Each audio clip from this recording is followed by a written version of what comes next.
continuamos hablando de esta problemática que se está viviendo en varias regiones de nuestro país.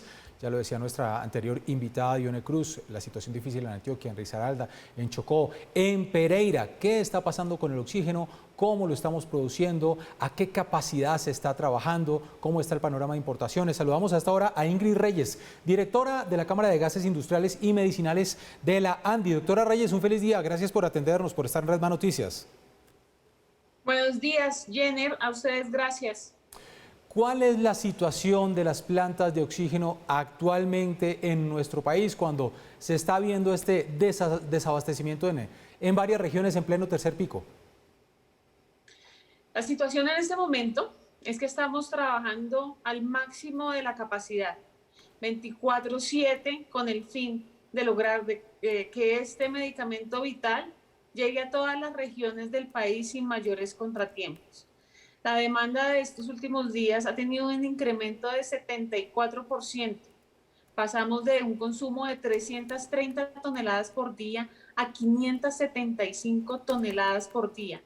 Este desborde en el consumo de oxígeno nos ha llevado a trabajar en este momento de manera supremamente ardua, duplicar la flota de transporte, porque este oxígeno se moviliza por el país vía terrestre, pero siempre nuestro objetivo puesto en que ninguna IPS del país y ningún paciente se quede sin este insumo vital. A pesar del aumento en la demanda, claro está, por este tercer pico tan fuerte que estamos viviendo, ¿hay riesgo de que tengamos desabastecimiento de oxígeno en Colombia? Justamente para no llegar a esa situación, estamos trabajando fuertemente con el gobierno nacional y autoridades de salud en varias estrategias conjuntas. En importaciones ya están en trámite, ya están en camino hacia Colombia un par de isocontenedores con oxígeno con el fin de ayudar a paliar la situación. El uso racional del oxígeno en las instituciones de salud es fundamental, evitar al máximo los desperdicios y bajar el consumo de los pacientes en la medida que sea posible, que esto claramente no ponga en riesgo su salud. Hay varias plantas en el país, se están instalando, se están adecuando para ponerlas en funcionamiento. Esto es muy positivo porque son plantas que producen oxígeno gaseoso en sitio y le darían a la institución de salud autonomía le darían autoabastecimiento. Sí. Y finalmente el autocuidado. Si nos seguimos cuidando y evitamos que el pico siga en aumento, esas estrategias conjuntas nos permitirán sortear la situación y salir adelante como país. Doctora Reyes, hablando de esas plantas, ¿cuándo estarían listas? Porque de todas maneras, pues hay preocupación de que la situación, la necesidad se está viviendo ahora. Y cuando estén listas las plantas, pues ya esperamos no sea tarde. Sí, entiendo que estas son acciones de algunos gobiernos departamentales y van bastante adelantadas. Sobre esa información concreta sobre las acciones puntuales de los alcaldes, de los gobernadores, no la tengo para dársela con certeza, pero entiendo que van bastante adelantadas y efectivamente serán de mucho beneficio para el autoabastecimiento de la región. Doctora Reyes, repitamos por favor la cifra. ¿Cuál era la demanda de oxígeno hace, no sé, 4, 5, 6 meses? ¿Y cuál es la demanda de oxígeno actualmente en medio de este pico tan fuerte?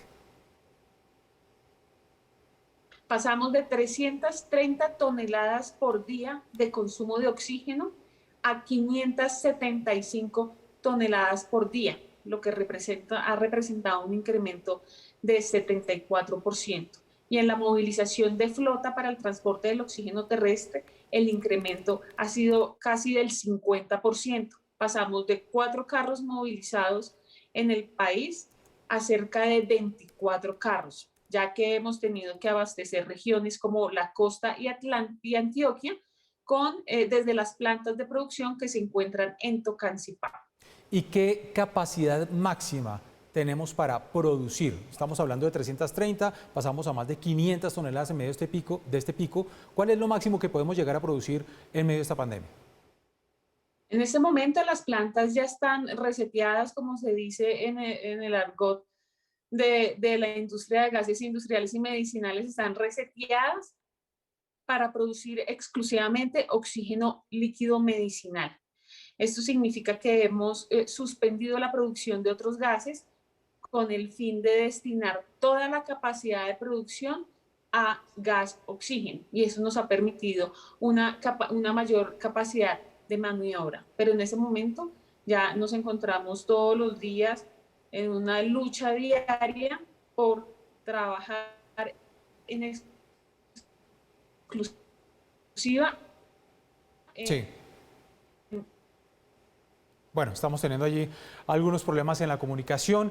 Estábamos hablando con Ingrid Reyes, la situación, la producción del oxígeno en nuestro país. Ella es la directora de la Cámara de Gases Industriales y Medicinales de la ANDI. Estábamos pasando de 330 toneladas que se producían a 500 toneladas aproximadamente. Doctora Reyes, gracias por atendernos. Un feliz día. A ustedes por la invitación. Muchas gracias.